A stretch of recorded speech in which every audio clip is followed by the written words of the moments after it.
Pak Menteri, ada dua hal yang baru dalam pilkada kali ini.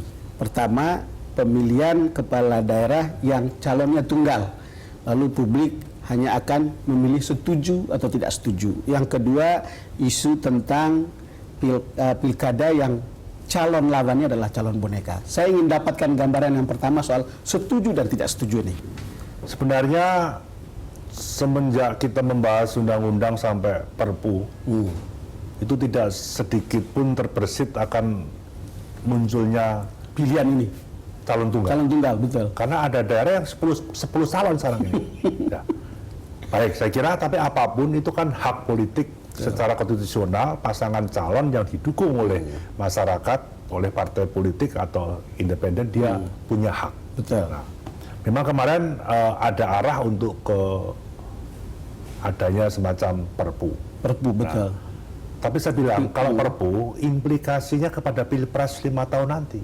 Iya, Siapa tahu ada orang kuat yang bisa memborong partai politik satu calon satu saja. calon.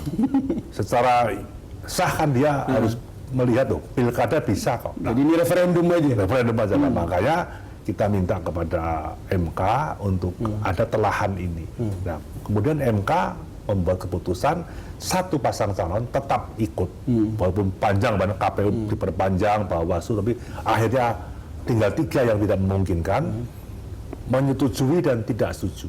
Kalau lebih banyak masyarakat yang hadir di TPS memilih yang tidak setuju, ya sudah, Tidak nanti jadi. akan ada PLT PLT ya. setahun sampai di 2017. Tetapi kalau masyarakat tidak hadir, dia tidak pada posisi yang tidak setuju.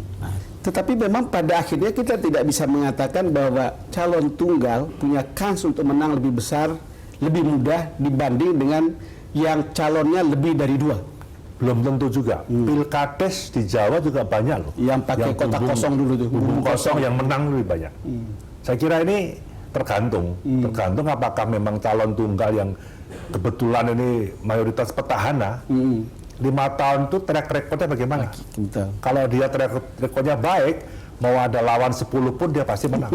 Apalagi tidak ada lawan kan begitu. Iya. Ya. Tetapi kalau track recordnya jelek, Apapun. mau sendiri maju pun belum tentu ya. Sekarang sudah semakin kritis masyarakat. Dari situ kita lihat rakyat kita makin pintar. Itu yang harus kita dorong. Kebebasan memilih harus diberikan. Sekarang tempo hari juga kan ada cerita tentang calon yang calon boneka. Jadi dipasangkan, dibuat supaya ada calon yang siap untuk kalah.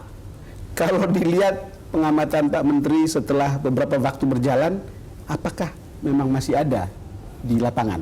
Saya kira istilah calon boneka nggak ada lah. Calon ya calon. Calon ya calon. Apakah calon independen ataukah calon yang didukung oleh partai politik. Soal persepsi masyarakat kualitasnya berbeda, itu lain lagi. Ya, sekarang siapa yang mau melawan Ibu Risma misalnya? Kemarin kan sampai orang sudah mendaftar di KPU akhirnya mundur. Alasan telepon, alasan belum izin ibunya. Ini kan sudah kalah sebelum bertanding. Harusnya kan jangan dong, harus fight dong. Buktikan bahwa saya lebih bagus.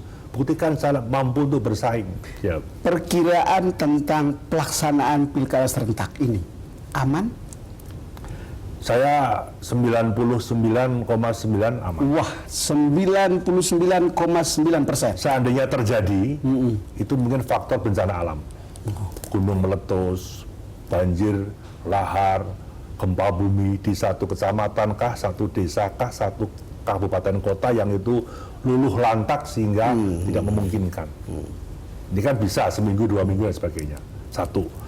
Yang kedua, kalau ada kerusuhan. Serusuh-rusuhnya aparat kepolisian sudah siap. Deteksi dini dari BIN dan kepolisian, Matra TNI, Kesbangpol siap. Jadi saya kira tidak ada alasan kalau intelijen kecolongan, tidak ada alasan kalau aparat keamanan kecolongan. Jauh-jauh hari sudah ada deteksi. Termasuk yang di Poso pun juga harus siap. Termasuk daerah konflik ya? Ya, saya udah ke Poso, saya udah ke TT, itu juga aman-aman saja, nggak ada masalah kemarin. Saya kira tidak ada alasan pilkada ini gagal karena terganggu oleh ulah. Tapi gagalnya karena alam, gitu aja. 99,9% aman. Terima kasih.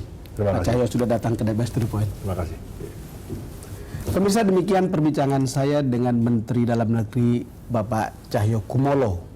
Kepada Anda yang akan menggunakan hak pilih pada tanggal 9 Desember, selamat menggunakan hak pilih Anda. Anda yang memilih pemimpin dan Anda yang memilih secara benar, karena Andalah yang akan memilih seseorang pemimpin yang benar untuk membawa Anda 5 tahun ke depan. Terima kasih karena Anda sudah bersama kami. Sampai jumpa lagi dalam DBS To The Point episode berikutnya.